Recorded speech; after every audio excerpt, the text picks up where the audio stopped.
Hello everyone. आज मैं आप लोगों के सामने अपनी ड्यूटीज़ की कुछ बातें शेयर करना चाहती हूँ। ये मैं इसलिए नहीं कर रही हूँ कि आप इस सिचुएशन से डरें या फिर हमें कुछ सिंपैथी चाहिए आपसे। ये मैं सिर्फ इसलिए कर रही हूँ कि आप इस सिचुएशन की गंभीरता को समझिए, क्योंकि मैं इस सिचुएशन को इतने करीब से देख के आई हूँ, तो मेरा एक फ़र्ज़ बनता है कि मैं एक जिम्मेदार नागरिक के नाते आप लोगों को भी इसके बारे में जागरूक कर पाऊँ। क्योंकि मैं आज भी देखती हूँ कि लोग, बिल्कुल भी पढ़े लिखे लोग ध्यान नहीं देते हैं। मेरी ड्यूटीज़ अब एम्स के कोविड एरिया से ख़त्म हो चुकी हैं। मैं क्वारंटीन के लिए आ गई हूँ। बहुत बहुत ज़्यादा टफ ड्यूटीज़ हैं। जितनी भी चीज़ें आप पढ़ रहे हैं उसकी एक एक बात सच है।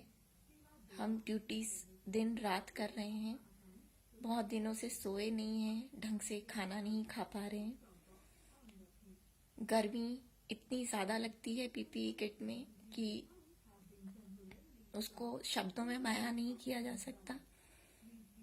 मास्क इतना सफोकेटिंग होता है कि उसे आप 5 मिनट भी नहीं पहन सकते हैं, और उसे हम 6-6 घंटे 12-12 घंटे लगा के रख रहे हैं।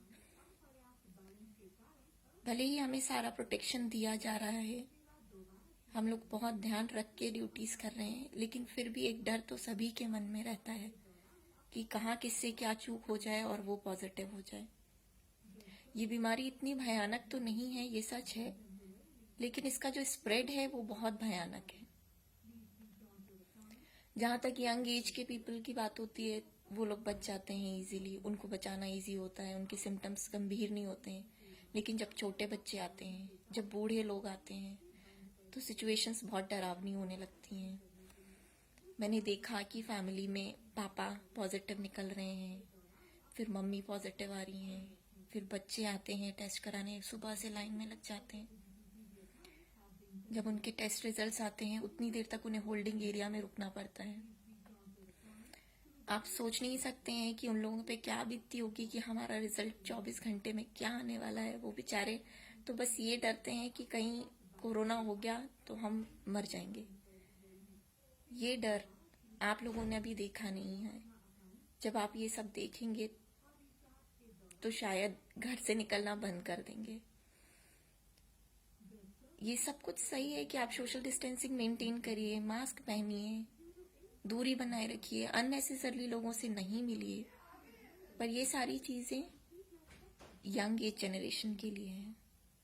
ओल्ड एज लोगों के लिए, बच्चों के लिए नियम ये कहता है कि आप उन्हें घर पे रखिए। इसलिए स्कूल सबसे पहले बंद किए गए, इसलिए सबसे पहले हाई अलर्ट हुआ सीनियर सिटीजन्स के लिए।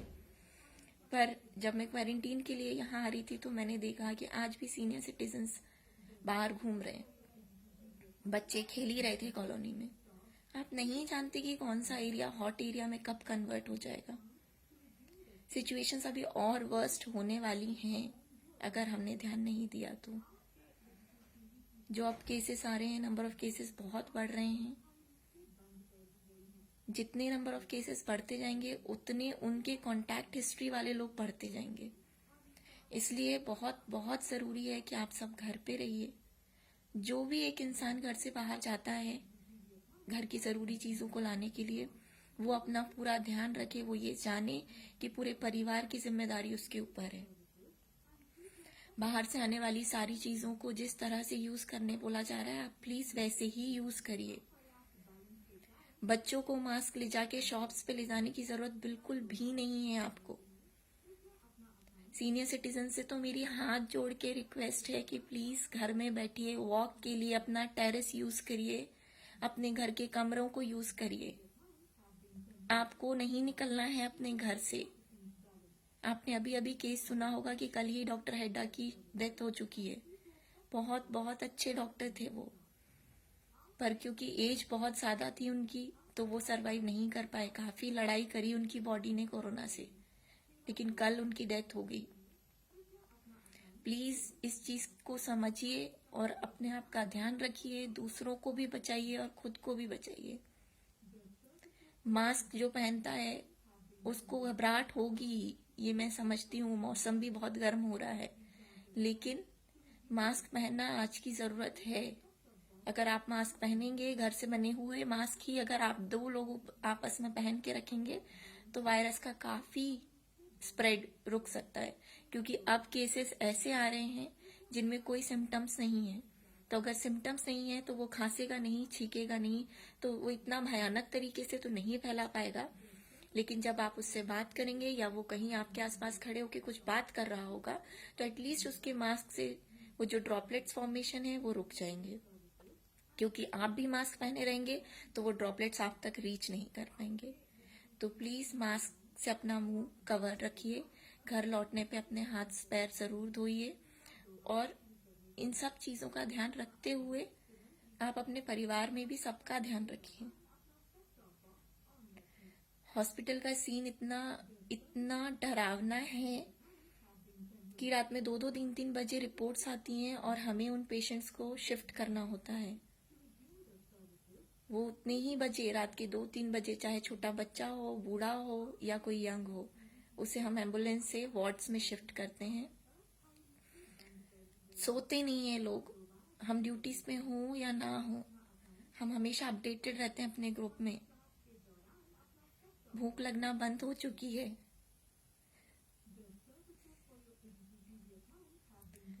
घर से दूर अब क्वारंटीन के लिए भले ही होटल मिला है, 5 स्टार होटल है, लेकिन घर से ज्यादा अच्छा और कहीं नहीं लगता।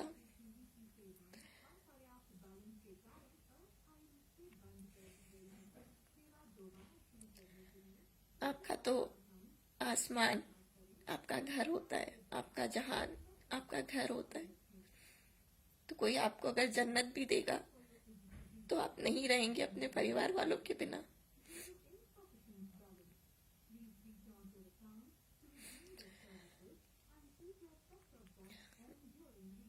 प्लीज इसकी गंभीरता को समझिए। शायद हमें अब सेकेंड राउंड ऑफ ड्यूटीज पे भी जाना पड़ जाएगा। सारे ही डॉक्टर्स के लिए बहुत मुश्किल है ये सब। सबके छोटे बच्चे हैं, सबके घर में माँ बाप हैं, सबको अपने घर वालों से प्यार है। और जो आप सुन रहे हैं कि अब सरहद पे जो खाकी वर्दी थी वो सफेद हो चुकी है, तो वो सच है। सरहद पर रहने वाले जवानों को एक कड़ी ट्रेनिंग की प्रैक्टिस होती है, दी जाती है उन्हें। डॉक्टर्स को इतनी कड़ी ट्रेनिंग नहीं दी जाती है, पर आज वो बिना ट्रेनिंग के भी इतनी कड़ी ड्यूटीज कर रहे हैं सिर्फ आपके लिए। अब आप देंगे साथ तो बनेगी बात। ये बात ध्यान रखिए कि अब एक ही तरीका है इसको रोकने का। I protect you, you protect me. इसकी अभी तक कोई दवाई नहीं है। इलाज सब कुछ सिम्टम्स पे डिपेंड करता है। वैक्सीन अभी ट्रायल्स में है। रोकना है अगर आपको तो आज से ही जो चीजें मैंने आपको समझाई हैं प्लीज आप ध्यान रखना स्टार्ट करिए। Stay home, stay safe.